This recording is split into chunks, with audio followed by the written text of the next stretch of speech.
अजीब बात है कि जाति के नाम पर भेदभाव की भेंट भी एक दलित ही चढ़ता है और बहिष्कार भी उसके ही परिवार का किया जाता है। जहां न्याय मिलना चाहिए वहां मिलती हैं धमकियां। सवाल यह है कि आखिर जातिवादियों में ये हिम्मत देता कौन है। नमस्कार, मेरा नाम है मोहिनी। आप देख रहे हैं भीम सेना। पिछले 24 घंटे में दलितों के साथ होने वाली घटनाओं के बारे में जानेंगे, जो आपको इस सच्चाई से रूबरू कराएगी कि कैसे मनुवादी किसी भी हाल में अपना वर्चस्व बनाए रखना चाहते हैं, फिर चाहे वो किसी मासूम की लाश पर चलकर ही क्यों न हो। दलितों से जुड़ा पहला मामला उत्तराखंड के टिहरी गढ़वाल में दलित युवक केतन लाल की के बाद उसके परिवार के साथ जो अन्याय हो रहा है उससे लेकर है।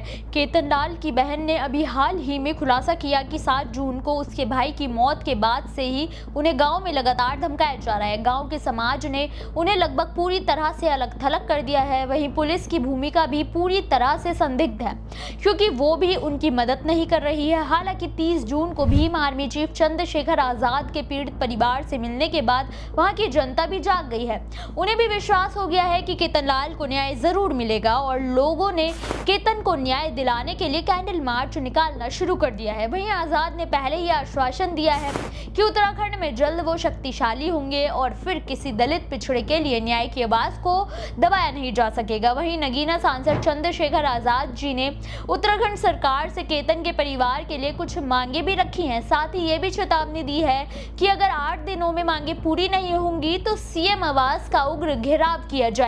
केवल आजाद के जाने मात्र से पूरा मामला ही बदल गया है। लोगों के अंदर एक चेतना ने जन्म लिया है कि पीड़ित को न्याय जब तक नहीं मिलेगा तब तक वो शांत नहीं रहेंगे। ऐसे में देखना ही होगा कि लोगों की आवाज उठने के बाद प्रशासन का क्या रवैया होता है। दलितों से जुड़ा अगला मामला उत्तर प्रदेश के कानपुर से है, जहां 6 साल की बच्ची के साथ मारपीट करने फिर उसका दुष्कर्म करने के मामले में कोर्ट ने आरोपी को आजीवन कारावास की सजा सुनाई है। ये मामला कानपुर के अकबरपुर कोतवाली क्षेत्र के एक गाँव कुंभी का है। एडीजीसी अजय कुमार तिवारी ने बताया कि ये मामला 6 मई 2025 का है, जब पीड़िता और उसका 9 साल का भाई स्कूल से लौट रहे थे। तभी रास्ते में धर्मेंद्र नाम के एक व्यक्ति ने दोनों को जबरन रोका और फिर डरा धमका कर एक पुराने स्कूल में ले गया, जहां उसने दोनों से मारपीट की और बच्ची का दुष्कर्म किया और उसे लहूलुहान हालत में छोड़कर फरार हो गया था। पीड़िता के परिवार ने जब बच्चों की खोजबीन की तो वो उन्हें बेहद बुरी स्थिति में मिले, जिसके बाद पीड़िता के पिता की तहरीर पर आरोपी को धर दबोचा गया। करीब 1 साल मामला चलता रहा और आखिरकार पीड़िता को न्याय मिला और आरोपी को आजीवन सश्रम कारावास की सजा, साथ ही उस पर 1,20,000 रुपए का जुर्माना भी लगाया गया है। दलितों से जुड़ा अगला मामला पंजाब के तरनतारण से है, जहां बीते साल बाढ़ के कारण घर से बेघर हुए सैकड़ों दलित परिवारों को उनके हालात पर मरने के लिए छोड़ दिया गया है। इस मामले का खुलासा दलित विरोधी दास्तान आंदोलन के प्रदेश अध्यक्ष रणजीत सिंह शकरी ने किया है। उन्होंने बताया कि बाढ़ के बाद जिन परिवारों के घर ढह गए थे उन्हें मुआवजा देने की घोषणा की गई थी, लेकिन हैरानी की बात यह है कि 1 साल बीतने वाला है, लेकिन केवल तरनतारण में ही 331 ऐसे मामले सामने आए हैं जहां ना तो कोई अधिकारी उनकी सुध लेने पहुंचा और ना ही उन्हें कोई मुआवजा मिला है। वहीं जब पीड़ितों ने सामूहिक ज्ञापन देने की कोशिश की तो जिला अधिकारियों ने वो भी लेने से इनकार कर दिया। बड़ी मुश्किल से 6 महीने बीतने के बाद 6 जनवरी को ज्ञापन स्वीकार किया गया था, लेकिन अब भी 6 महीने बीत चुके हैं, लेकिन प्रशासन आज भी पीड़ितों के लिए नींद से नहीं जागा है।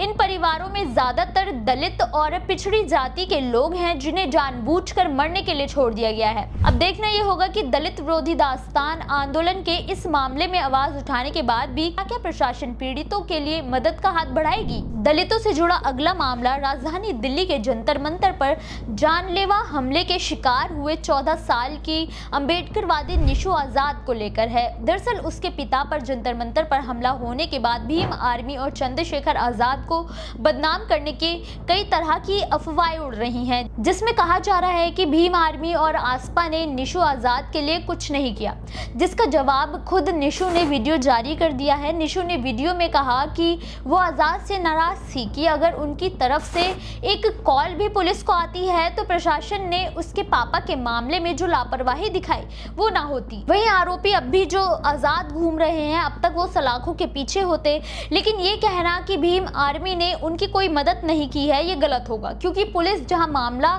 तक दर्ज नहीं कर रही थी। वहीं भीम आर्मी एवं आजाद समाज पार्टी को जैसे ही जानकारी मिली वो तुरंत मदद के लिए पहुंची। उन्होंने मामला दर्ज करवाया, उसकी आर्थिक मदद भी की। निशु ने कहा कि आजाद आज भी उनके आदर्श हैं और वो हमेशा उनका सम्मान करेंगी, इसीलिए इन अफवाहों पर ना जाए कि निशु आजाद भीम आर्मी चीफ के खिलाफ उल्टा सीधा बोल रही है।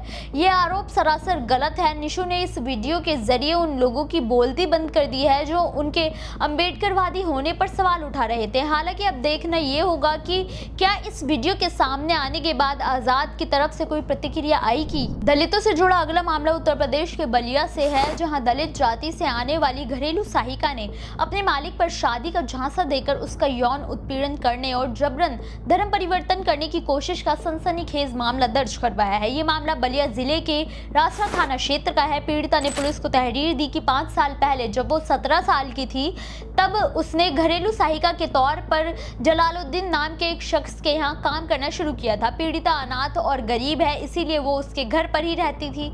इसी बीच आरोपी ने पीड़िता को बहकाना शुरू कर दिया और उसे शादी का झांसा देकर उसका दुष्कर्म किया। इतना ही नहीं, उसने लिखित में एक नोट भी दिया था कि पीड़िता जब 20 साल की हो जाएगी तो वो उससे शादी करेगा, लेकिन 5 साल बीतने के बाद भी आरोपी शादी के लिए तैयार नहीं है। वहीं वो पीड़िता को जबरन धर्म परिवर्तन करने के लिए भी दबाव बना रहा था। जब पीड़िता ने इनकार किया तो उसने जान से मारने की धमकी भी दी थी। पुलिस ने पीड़िता की तहरीर पर मामला दर्ज कर जांच शुरू कर दी है। वहीं आरोपी अभी भी फरार है, जिसकी तलाश जारी है। दलितों से जुड़ी इन खबरों पर आपकी क्या राय है, हमें कमेंट करके जरूर बताएं।